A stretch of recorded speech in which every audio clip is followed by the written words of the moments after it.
our speaker tonight has been before. Frank is a polymath, and he's got many interests. He was a headmaster at a school in Lancashire for 17 years. He's now a consultant educationist. He's an expert of Jewish art. He's campaigned for the reputation of Simon Solomon and for the cleaning of his, and restitution of his grave. He's a dramatist, a Jewish adult educationist. He's a joint head of a cheder in South Manchester. He even does Israeli dancing. Now, there are many more things I can tell you. We wouldn't have enough time to hear the speaker. So much more to do. Frank Vigon. Well, it's how's that for sound? Okay. Normally I wear a clip mic, but we haven't got a clip mic, and I move about a lot. It's always a bad idea to clap the speaker before he starts. He's probably going to be downhill all the way. I do a lot of talks on art history, and I was doing talks on why there are no Jewish artists, apparently, from the Middle Ages to the middle of the 19th century. But there are Jewish artists, and I'm looking at the reasons why they disappear at the end of the Middle Ages, and then suddenly they appear again around about the 19th century. And I came across an artist called Simon Solomon that I'd never heard of, and I began to work on him, and I have actually restored his grave, which had fallen to pieces. And at the same time, I do lots of lectures for non-Jewish people. I do lectures on the Reformation, on the Renaissance, and I do lectures on artists, and I came across Mark Gertler. And in theory, I should have known something about Mark Gertler, but I didn't. And I'm going to make it up to him from now on. This is Mark Gertler's most famous painting. It's called Merry-Go-Round. It was done in 1916, and it was the painting that inspired Joan Littlewood to do Oh, What a Lovely War. And this really is about people who are on a merry-go-round, soldiers and their girlfriends, and you look at their faces and they're going, because they can't get off the First World War. I could sit down and howl beneath it in soul-lacerating despair. I realized how superficial your human relationship must be.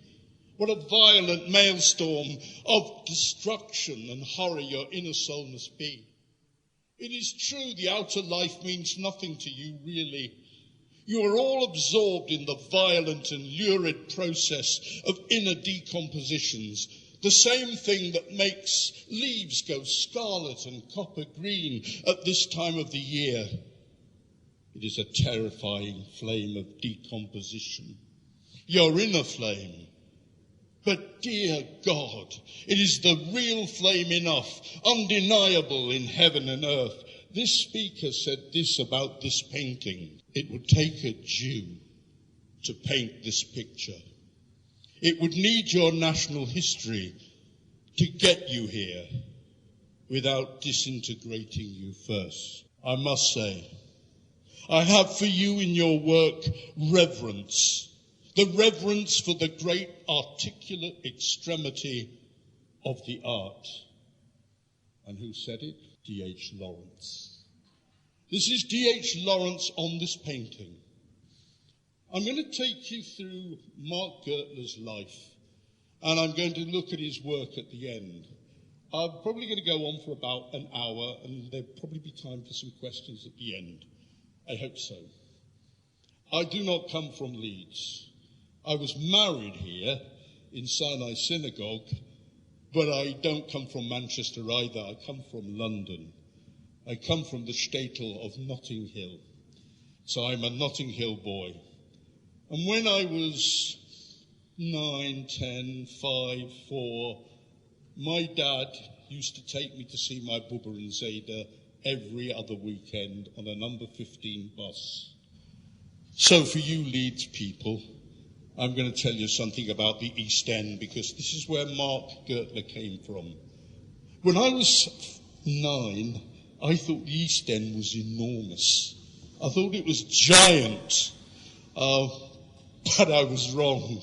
Because this is the East End. All the blue bits All of those are fully Jewish streets. They were only, in fact, the east end of London is about 20 blocks. It's not very big, but it was the biggest community. And this it is, Petticoat Lane. I used to go there with my dad and my mum as a child, and they used to give you olives and schmaltz herring out of a barrel with their bare hands. Health and safety, forget it. I remember one man used to dangle me over the barrel and say, Frankie, do you want, take an olive. And I used to put my child's fingers into the barrel and take out olives. This was the lane that I knew when I was a child. And this is the East End of London. You come to the East End of London, first of all, at that point there, Gardener's Corner. It's a department store. Everybody knows Gardener's Corner. And here is the London Hospital. And here is Petticoat Lane.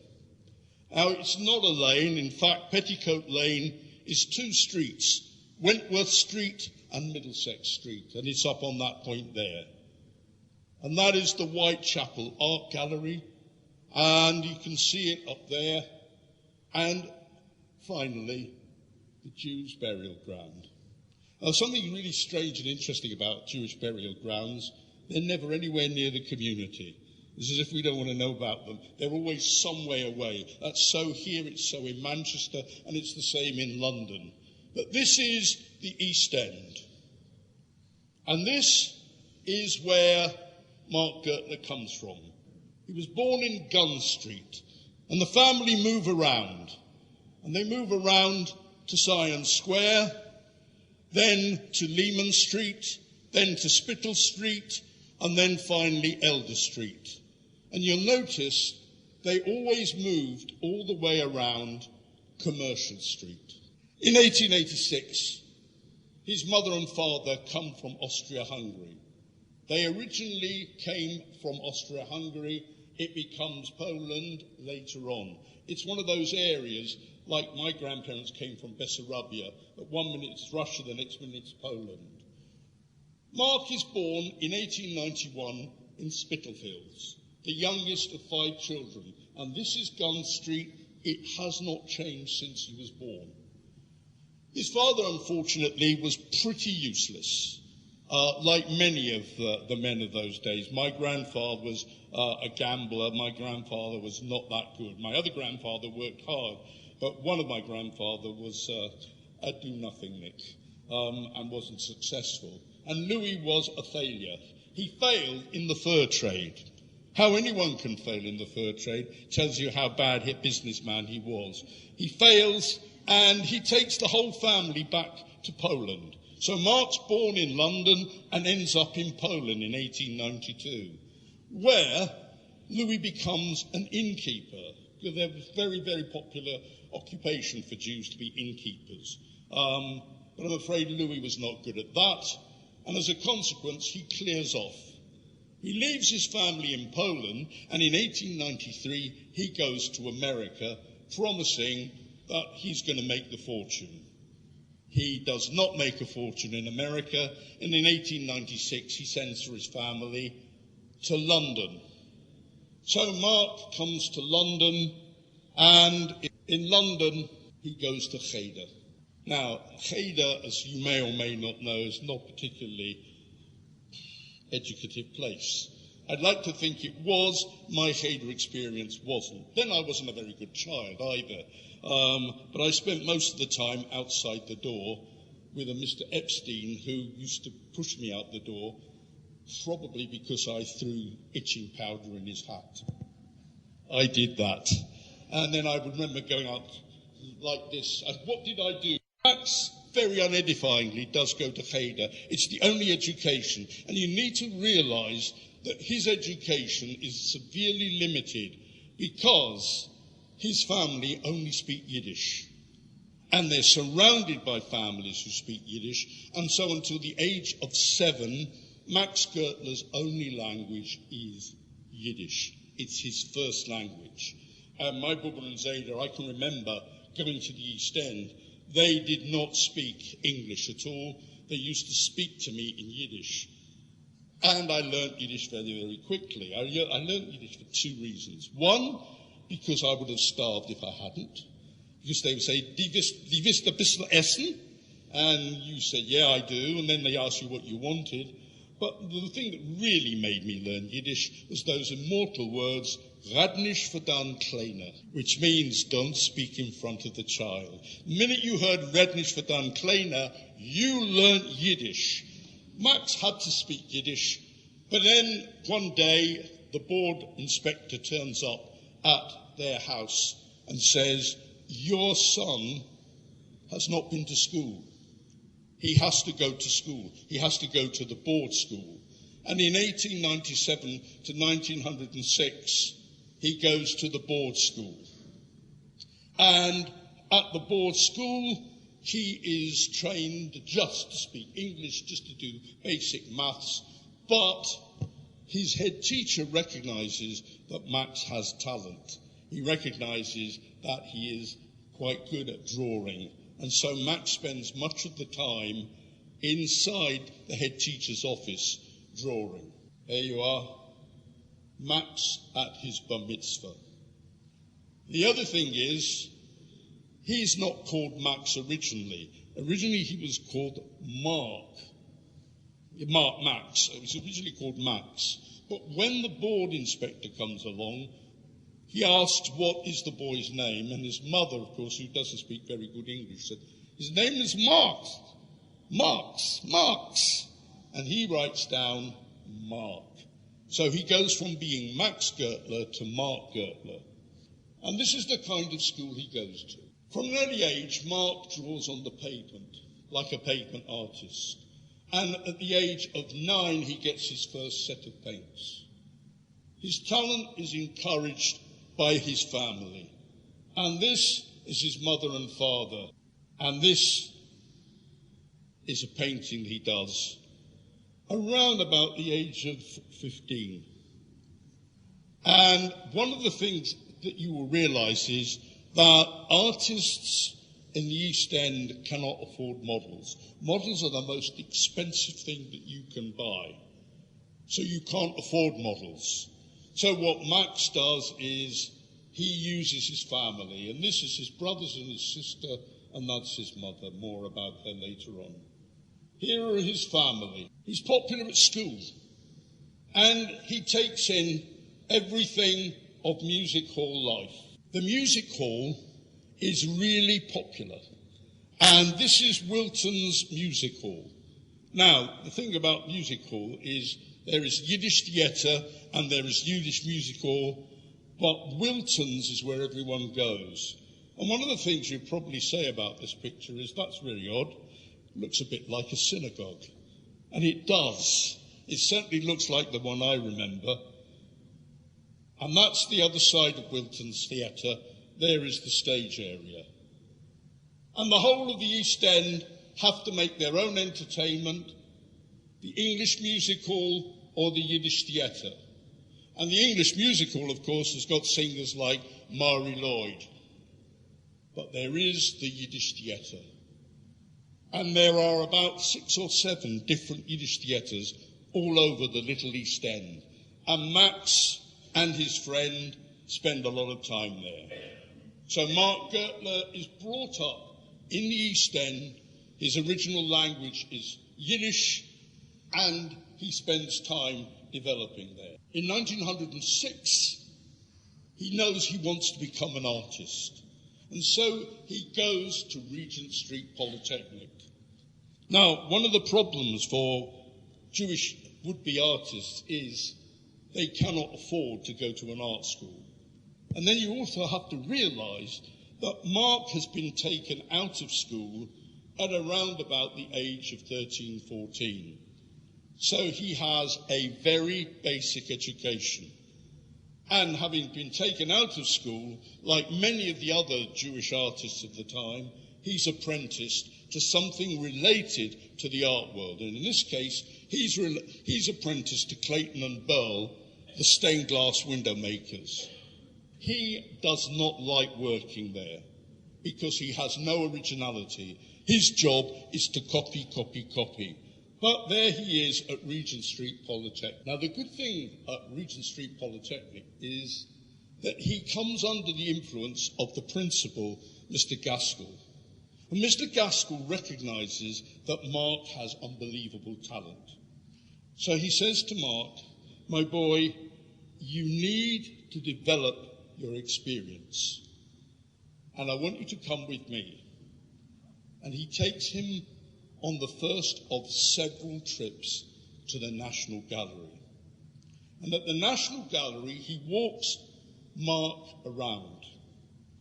Now, you have to realise that Mark comes from a traditional East End Jewish family. There is no real culture. There are no books at home. They are caring. They are wonderful people. They're a close family. And the whole family know that Mark is special. And so they all make sacrifices for him. But there's nothing at home by way of art or literature or books. So Gaskell has opened up his mind and he attends lectures on the still life of Chardin, the French artist. I want you to look at that still life. That's Chardin and that's Mark Gertler. That's Mark Gertler, aged about 16. You see, Mark Gertler is what we would call a prodigy. He comes third in a national art competition and applies to the Jewish Education Arts Society or Assistant Society. Now, what happens with this group, the JEAS, is really important. At the turn of the century, there are many young Jewish children coming forward who have talent, either as artists, musicians, writers, and the JEAS is existing for the purpose of supporting these kids. It's funded by middle and upper middle class Jewish people, and they get a grant. And here is Mark, he's about 17 there, with a palette, applying to the JEAS. Now the JEAS is really important. It gives them a grant, it gets them going, and it will pay for education. The only problem is, you have to pay it back. So it's not a free gift. It is a loan, and many of the artists resented it later in life because as soon as they start earning, the JES would write and say, it's time to repay.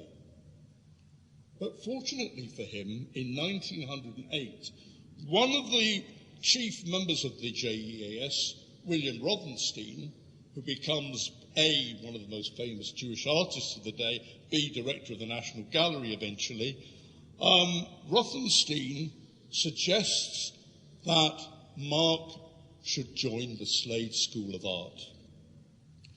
The Slade School of Art is the second most important art school in the country at the time. I would also argue it is probably the most important because the Slade School is innovative and the Royal Academy isn't. It's as simple as that. And the Slade School is full of really bright, challenging young artists. So Rothenstein recommends that the JES pay for him to go there. And this is the kind of work that Mark is producing in 1908. What you have there is the fishing hat picture. I love this picture. This is 1908.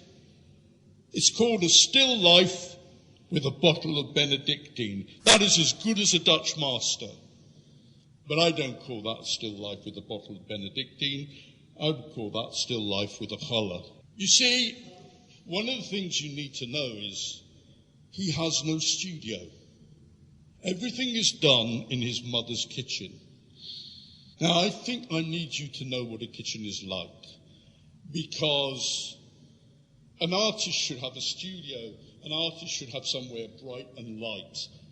As I said, look at the quality of that bottle. Look at the wine glass. This is the quality of a Dutch master. It really is quite remarkable. But he did it in his mother's kitchen. He produced most of his work in his mother's kitchen. I used to go and see my Bubba and Zeta. They lived behind the London Hospital in Millward Street. They lived in a house that was a terraced house. The tailor shop where my father and my uncles worked, my dad left and went somewhere else to work, but my fathers and my uncles and my grandfather worked in the tailor shop, which was on the first floor. Upstairs were the bedrooms, and downstairs, below ground level, was the dining room and the kitchen. The dining room, those of you who may have seen the East End of London sometimes will know that there were gratings on the pavement. And it probably never occurred to you what those gratings were. Those gratings went down below ground to where there was a window. And I'm afraid cats and dogs used to go past the gratings and perform through the grid. And my family, when I went to see my Bubba and Zeta, their dining room was at the bottom of this, next to that grid. And that was the same for every house there. And the kitchen was out the back where the outside toilet was, and the kitchen was flagstones. There was no heating, no fire but the stove, and my Bubba cooked everything in that kitchen with flagstones and nothing else. There was a table, a stove, window, and flypaper. And I remember at the age of about 6 or 7, standing on a chair in the middle of the kitchen, swatting flies. Well, that's what you do when you see your Bubba and Zeta, don't you? This was done in a kitchen like that. And this is a local girl, Mabel Linsky, and this is his mother, 1908. He really was a gifted boy. And I'm going to come on to talk about that later on. 1910, this is a drawing of his mother. You can see the struggles.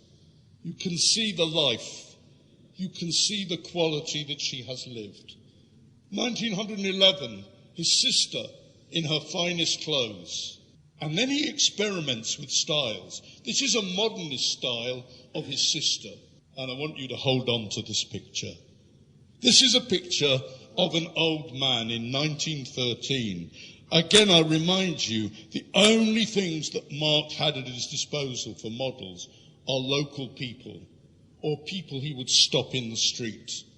So this young boy finds this man, and he makes this drawing. Now, I want you to hold on to that, and I want you to remember this, because I'm going to come back to it in a minute.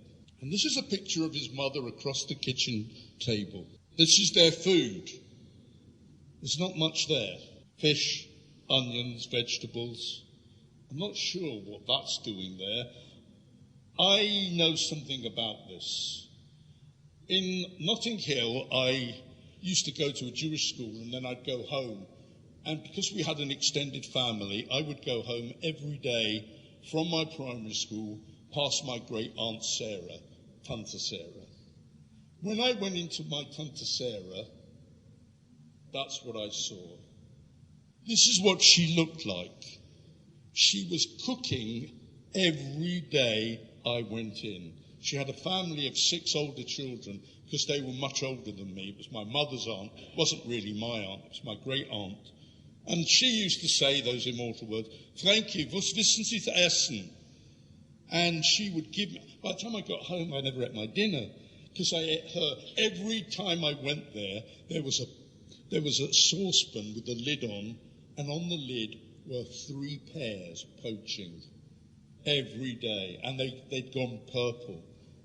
I saw her hands. My Tante Sarah's hands were like that. But here we are at the Whitechapel Art Gallery. But I'm not concerned about the Whitechapel Art Gallery. I'm concerned about this. The Passmore Edwards Library, Whitechapel Library. Why am I concerned about this? Because this was the most important place of learning in the whole of the East End. In the East End, there were a group of young Jewish kids, about 2 or 3 girls, but mostly boys. And every single one of them was destined to be famous in terms of literature, art, learning. But every single one of them had been pulled out of school before their time. So they had very basic knowledge. But at the Whitechapel Art Gallery, the Whitechapel Library, the librarian happened to be Jewish. And he had a different view about how libraries operate. Now, you will all remember libraries of your childhood. They were the hallowed places where you went and education and learning was killed stone dead. Because when you went into the library, God forbid you whispered.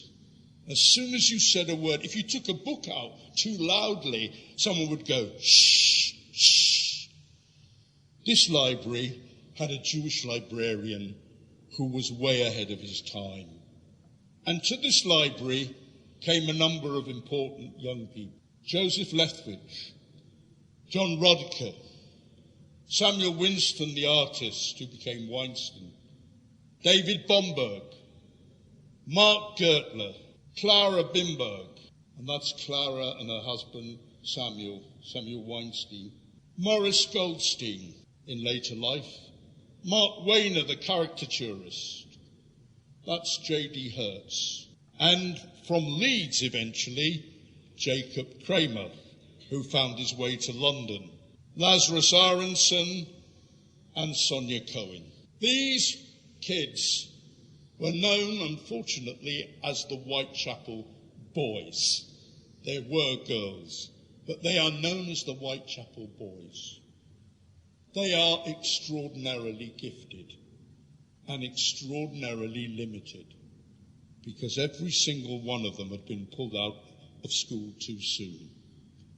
And the librarian said to them, go into the reading room and talk. And the reading room of the Whitechapel Library became their university. This was the university of catch-up. And these kids sat round the table, and instead of reading newspapers, they read each other essays, they took books down, they argued, they debated, they shouted, they drew, they laughed. The Whitechapel Library was the university of some of the brightest, most talented Jewish kids ever. And this is where they came from. This is what surrounded them. A rich but tragic East End of London. Because poverty was enormous. This is what the East End really was like. These are rag pickers. These are not Jewish rag pickers, but Jews were in the second-hand clothes business. This was the kind of poverty that surrounded all of those bright stars. Real poverty. My grandparents had a house in the street like this. Look at the faces. It's mixed. They're not all Jewish people. Just look at that face there. You know, they say a picture can paint 1,000 words.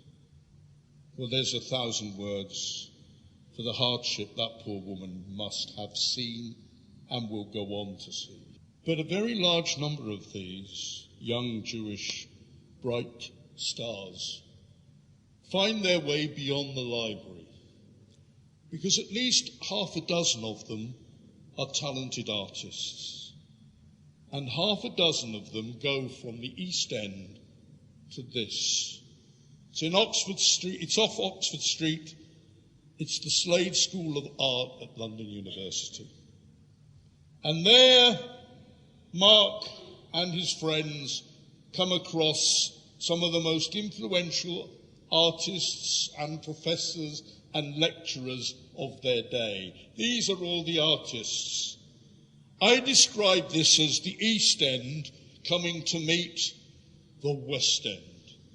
Because not only were these Jewish artists like David Bomberg, Mark Gertler, and Isaac Rosenberg members of the Slade, but you have people like Dorothy Brett and Dora Carrington, and then you have the whole of the Bloomsbury set sending connections to the Slade School of Art.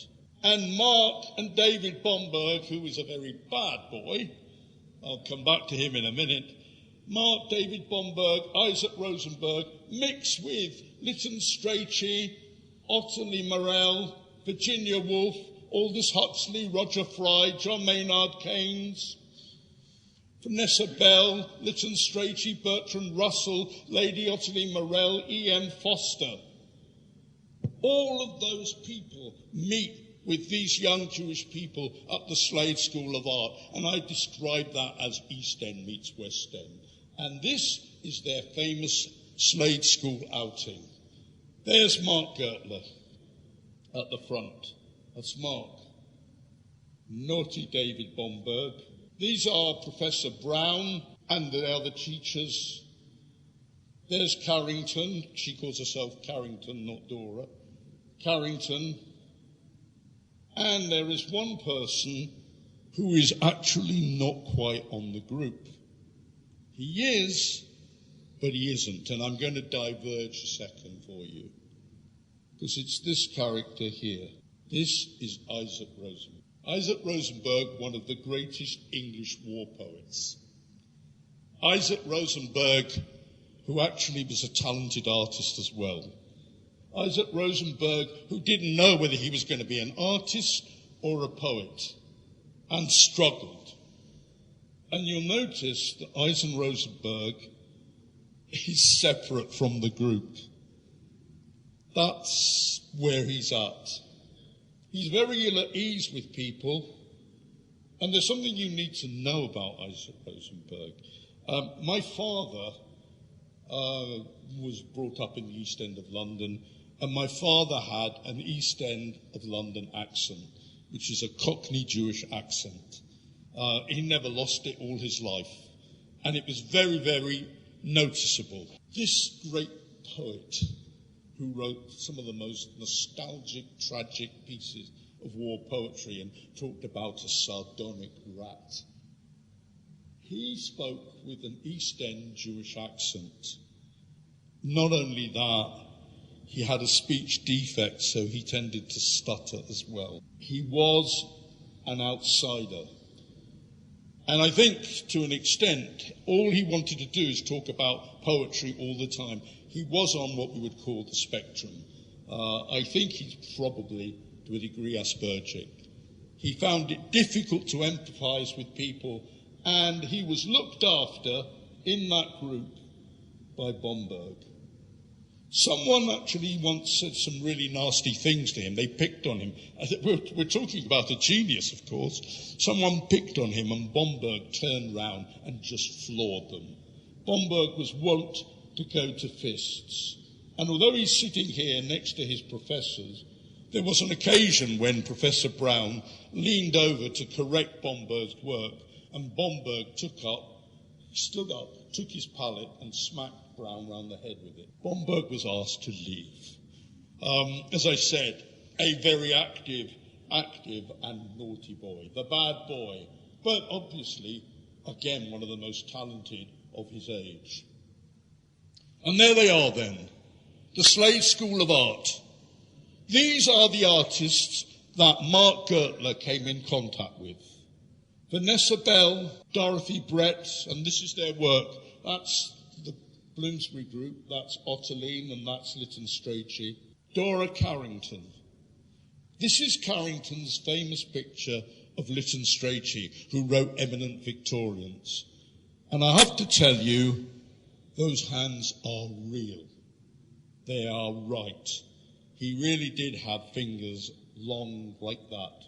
But this is the almost iconic picture of Lytton Strachey. Paul Nash, Richard Nevison's art, war work, Stanley Spencer, and together these were the most famous, successful artists of that period from about 1910 to about 1925.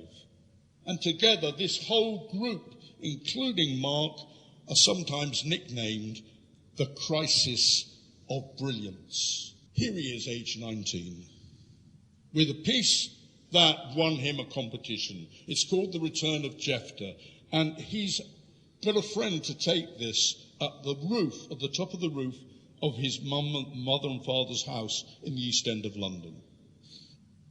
I have to say, I don't think this is one of his greatest works. It isn't, but it won him a prize. But someone once said to him, "You come from the East End, and I've shown you what the East End was like.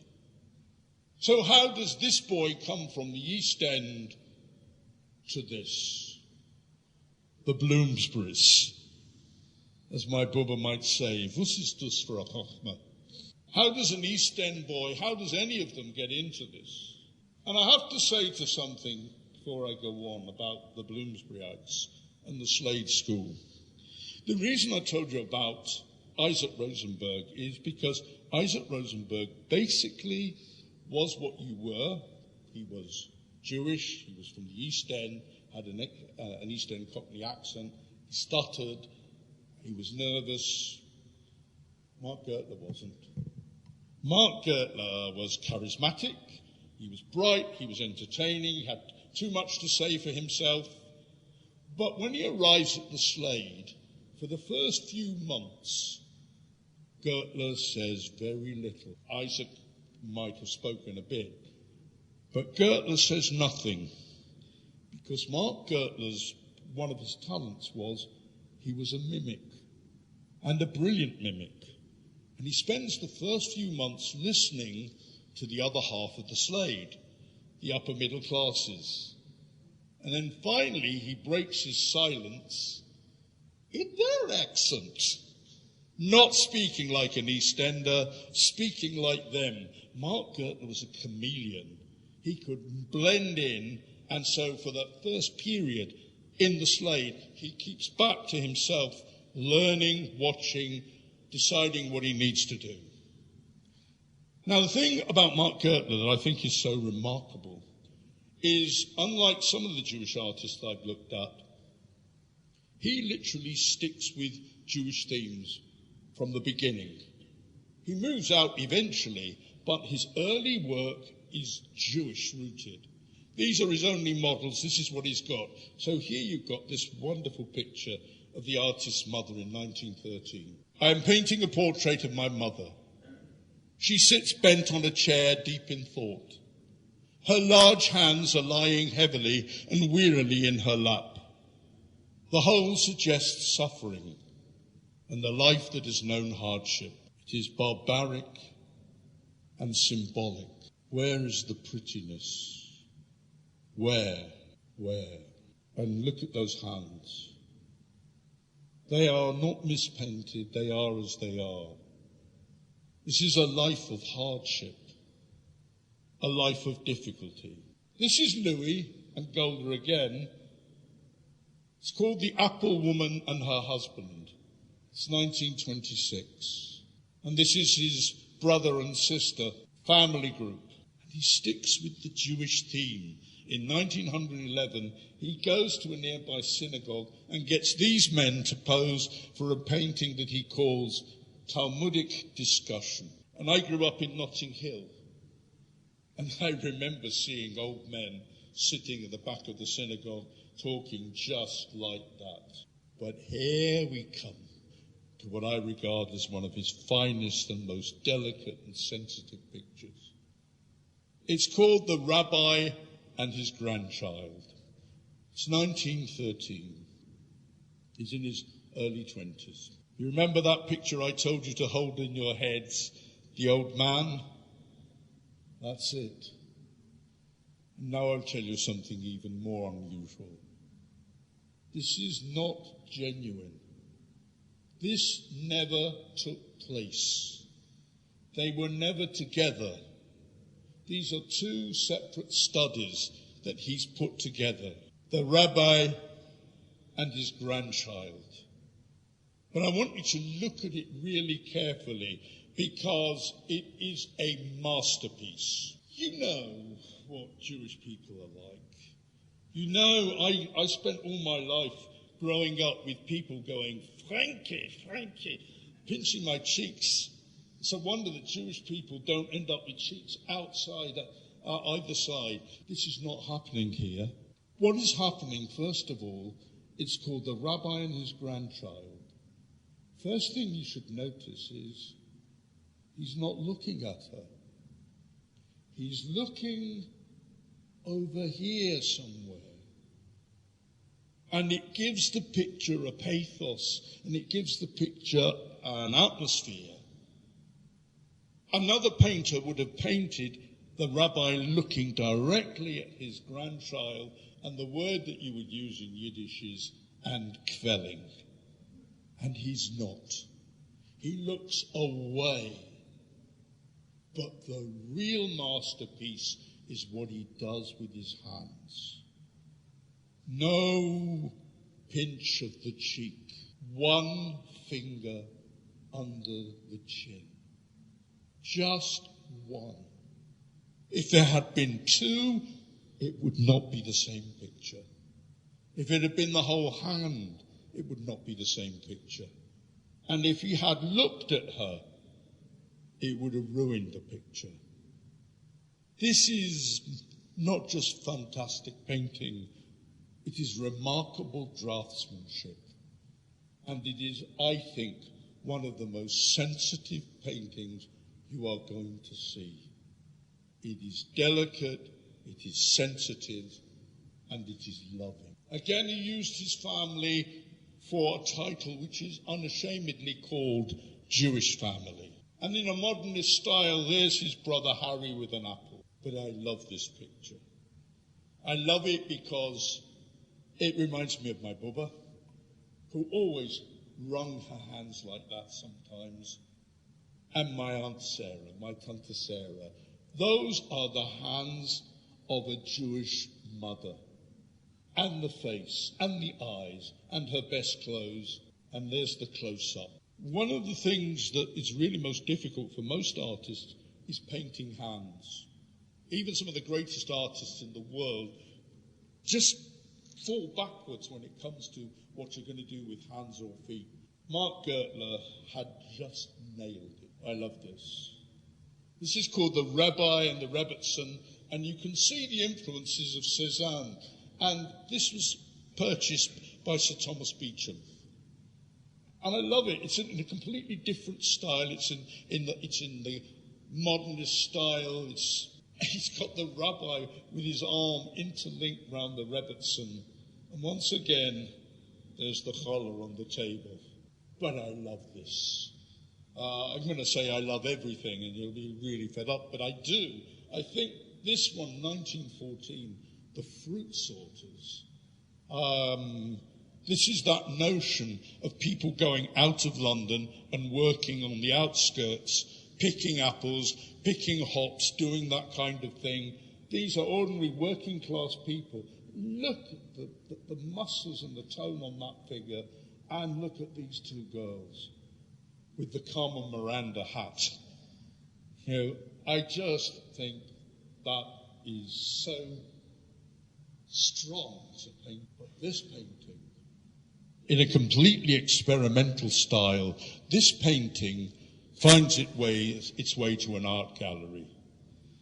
Mark Gertler is galleried from the time he's at the Slade right into the late 1920s, early 1930s. Every year of his life, several galleries pick up his work and show it. But this one caused real anger. A number of people complained about it. It's the creation of Eve. Now, the problem about the creation of Eve is that he is really outrageous and daring. You all know the story of Eve. Theoretically, Eve is taken from the spare rib. She's taken from Adam's rib and made into woman. But this is not how Mark Gertler shows it. First of all, you've got full frontal nudity. But secondly, and I can only use one word that the art critics didn't have, but I have in Yiddish. How does God create Eve? He creates her by slapping her literally out of Adam. And this was what annoyed the critics and annoyed the audience who stood in front of it. How dare you show Eve full frontal and humiliatingly just being pulled out, dragged out. However, I think it's a particularly wonderful picture, and so did many other people. And here is some of the other things that plagued Mark Gertler. One of the things that plagued him was he'd never had money. He was always losing money. He earned money and then he lost it. And he needs patrons. And this is him working in the Penn studio in Hampstead, where his patron eventually gives him money on a regular basis, and I'll come to that in a minute.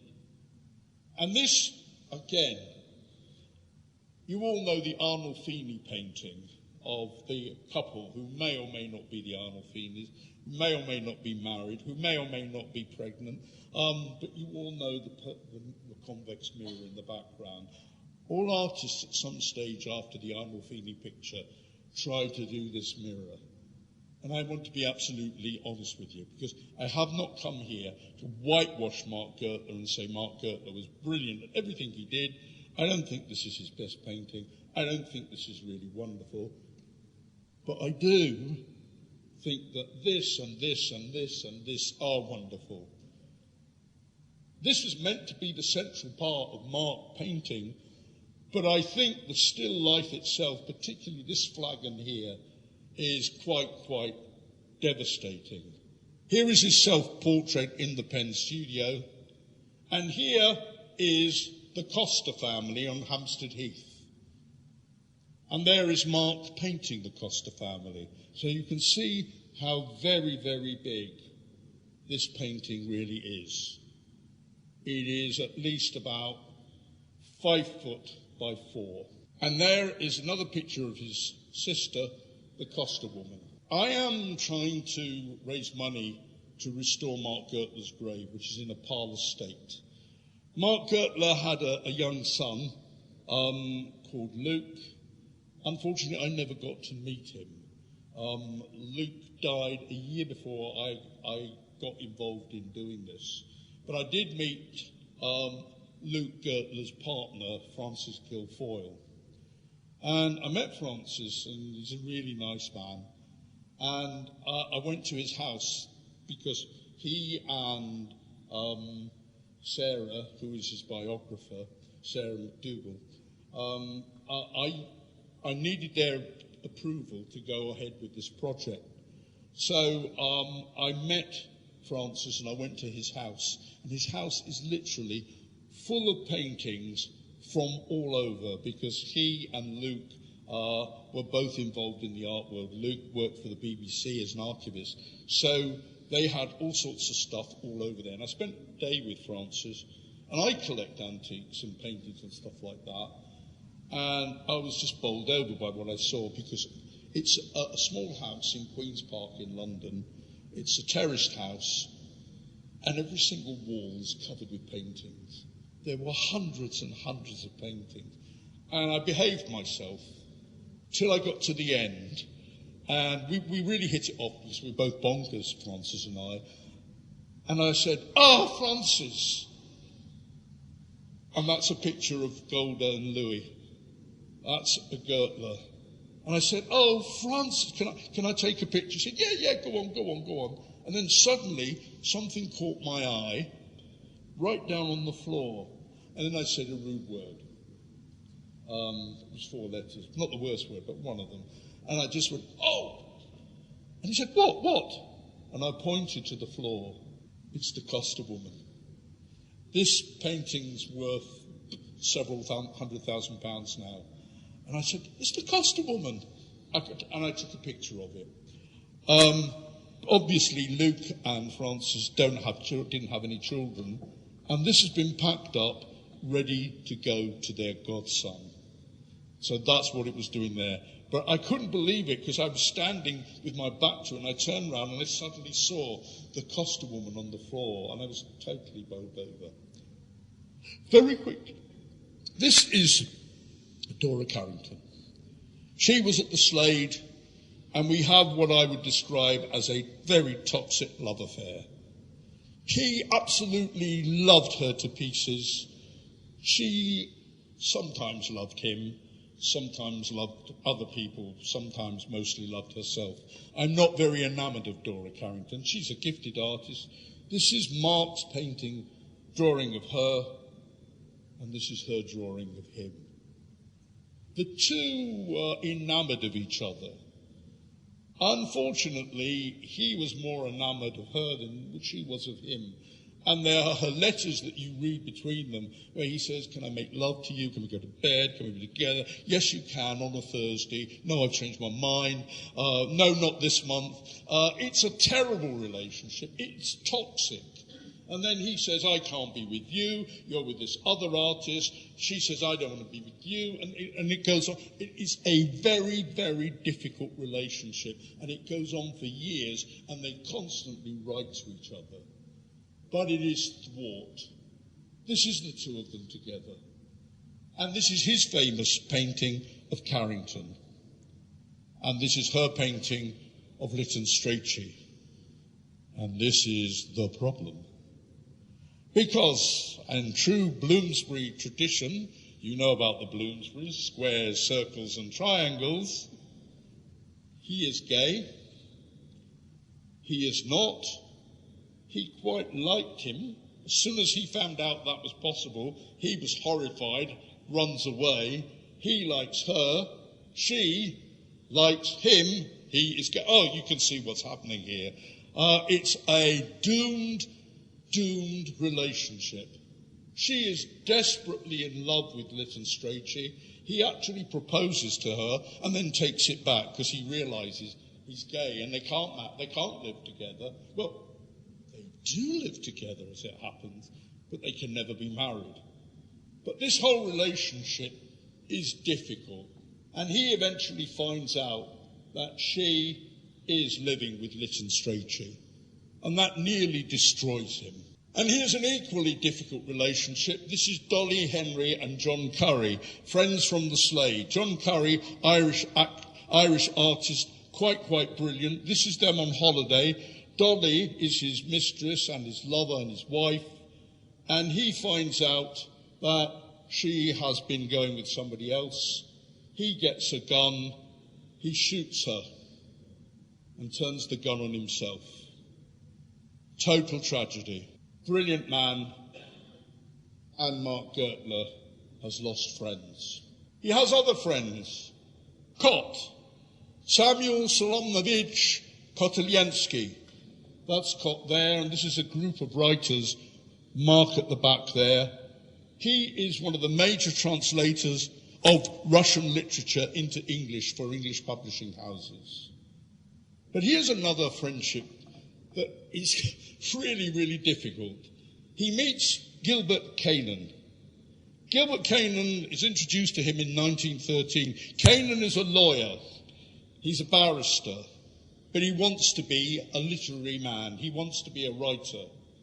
And he is famous for two things. Number one, he is so friendly with Mark Gertler. Mark Gertler tells him the story of his life. Now, Canaan's not Jewish, but he loves this story of the Jewish man coming from the East End, struggling, and all the background. And he writes a story, a literary book, which is Mark Gertler. Everybody knows it's Mark Gertler, including some of the terrible things that Mark says about other people, including Rothenstein, which is a no-no. And so Gilbert Cannan produces this book, which becomes a scandal, but at the same time, I've stuck up the name J.M. Barrie. Why J.M. Barrie? Because Cannan runs away with his wife. So here you have this. He writes Mendel, which is the book I'm talking about, in 1916, and this is Mark's picture of him at his mill at Cholsbury. Cannan has this mill. Here it is today, and here is his wife. And what does his wife think of Mark? Because at a point he goes and lives with them, and there's three of them together. She says, too much of a backstreet Jew to be a wholly agreeable companion. Too much of a backstreet Jew to be a wholly agreeable companion. She was not nice by any means. But here is his patron, Eddie Marsh. Edward Marsh, who was himself gay and had no intent on Mark. Edward Marsh, who is one of the most important literary figures of the day, sponsoring all sorts of artwork, all sorts of poetry, and a sponsor of Rupert Brooke and a lover of Rupert Brooke, and the secretary to Winston Churchill. So this is all connected up. Marsh meets him, and Marsh becomes his main supporter. He wrote, "Gertler is by birth an absolute little East End Jew. Directly I can get about, I'm going to see him in Bishopsgate and be initiated into the ghetto. He is rather beautiful and has funny little shiny black fringe." Now I know that that seems unpleasant to you, but I have to say to you, Marsh is not anti-Semitic. And I know you'll sort of step back and go, well, it looks like that to me. What Marsh is exhibiting is the fact that that's how the upper middle classes regarded Jews. They regarded them as a race apart. So when he says Gertler is by birth an absolute little East End Jew, he doesn't mean it in a nasty way. It's an observation. He is what you would expect these people to be like. He's observing. He's not being horrible. He takes Gertler into his flat, and as I said, he pays for his studio allowance, and he also says, "I want first option on everything you ever paint." And these are his patrons, because Mark desperately needs them. The Jewish Education Aid Society, Conrad Wertheimer, who is the son of one of the greatest of the art gallery owners. Unfortunately, Conway tried to tell Mark how he should paint, and Mark turned round and told him in no uncertain words, mostly 4 letters, what he could do. Not a good idea for a patron. Then there's Monty Sherman, whose room him and Kotaleski actually trashed. They got completely drunk, and Cott and Mark Gertler, for some reason, Monty Sherman's having a dinner party. They go in and, like 2 complete maniacs, they trash the whole room. They do things like that. They were drunk. And this is his last patron, known to many of you, Sidney Bernstein, the movie mogul in 1931. But his most ardent supporter is the wonderful lady Ottilie Morell. Ottilie Morell has the responsibility, I think, of really supporting the Bloomsbury group. And they don't treat her very well. She funds them, she supports them, she looks after them, and she throws open her home at Garsington Manor in Oxfordshire. And some of them take the unmerciful rise out of her. And I think she's a wonderful woman. She is 6'2" tall. So she's a bit like, the Muppets. Big Bird. She's really, really tall woman. And there she is. She has a photograph album. You remember those kind that have sugar paper on and you stick the photos in with those little square corners. These are on the internet. You will find them. She took hundreds and hundreds of pictures of everybody at Garsington.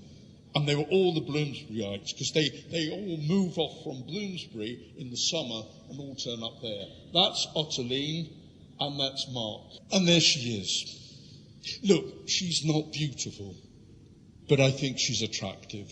I think she's really attractive. And she's very sad, and she's very intense, and she's very kind, and she's really, really supportive of Mark.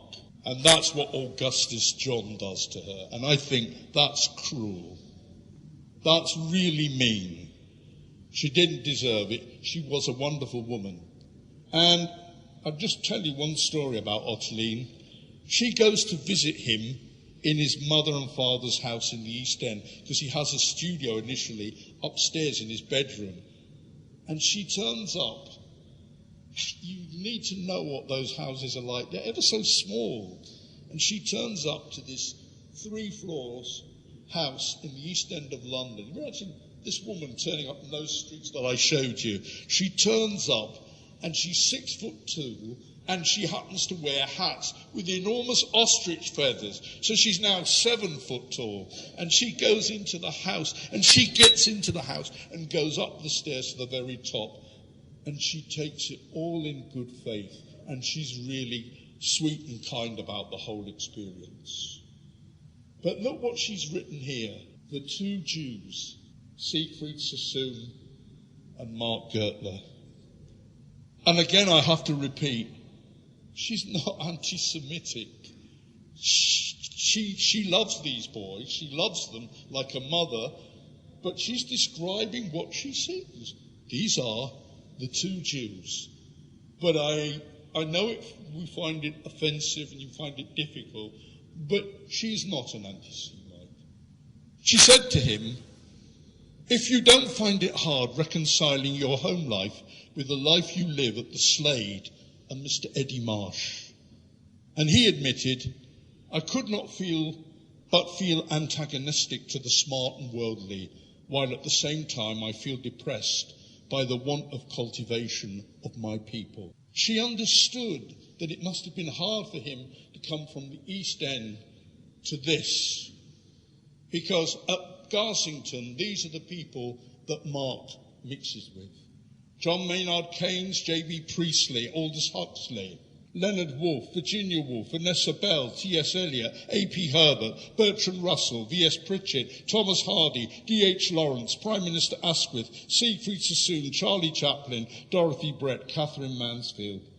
And these are the pictures of Mark playing the piano at Garsington. This one says, Mark and hair. There's a lot of it. And who is that next to Mark Gertler? Why, it's Prime Minister Asquith. And here they are, Mark playing. And then he picks up with this model, Valentine Dobré, who was at the Slade. And they begin a relationship from the 1920s, which again, for Mark, goes on and off. But in the good years, everybody knows Mark Gertler. And I have to tell you that in terms of artistic importance, Mark Gertler is as important as Tracy Emin or Damien Hirst is today. He is as important as they are today. And not only is he important, but people wrote him into their books. All sorts of people saw him as this exotic, mid-European character who happened to be in England. He turns up in D.H. Lawrence, Sons and Lovers. He's galleried, as I said, every month. He appears in Catherine Mansfield's books. He's in Sons and Lovers. And Osbert Sitwell writes him into Triple Fugue.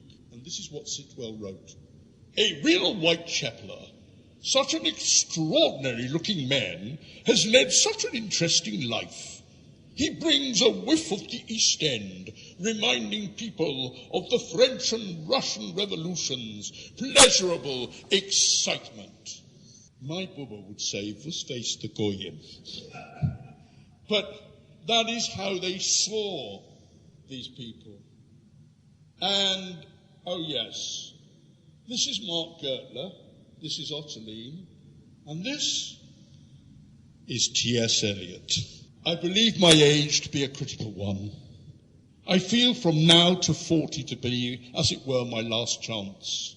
The last chance to justify my existence, to really learn how to live and achieve something. If I don't do it by the next 10 years, I am done for. He was only 33 and worried about where he was going to go.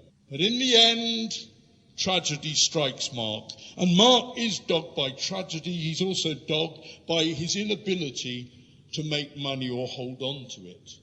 Really, I think it's holding on to money. As I said, from 1922, he's galleried virtually every month. And he is the most sought-after painter in the country in that period from about middle of the First World War till the late 1920s. He really is phenomenally important. But tragedy strikes. He writes, "To think that after all these years, in 3 months, you should love a man like Strachey, twice your age and emaciated and old. You are most unhuman and brutal. Your selfishness appalls me. You have sown seeds of bitterness inside me by your brutality. I have to spend time now undoing what you have done to me. To have the bad taste to fall in love with a half-dead man. And in January 1932, the half-dead man, Lytton Strachey, dies aged 51 from stomach cancer. Well, Mark Gertler was blinded by love. He was blinded by an absolute passion. And as I said, their relationship was toxic. But there was worse to come. Because although they had no sexual relationship, she was desperately in love with Lytton Strachey. And a short period after his death, she takes a shotgun and shoots herself. And she doesn't do it well, and it takes her 5 hours to die, aged 38. And Mark is now beside himself.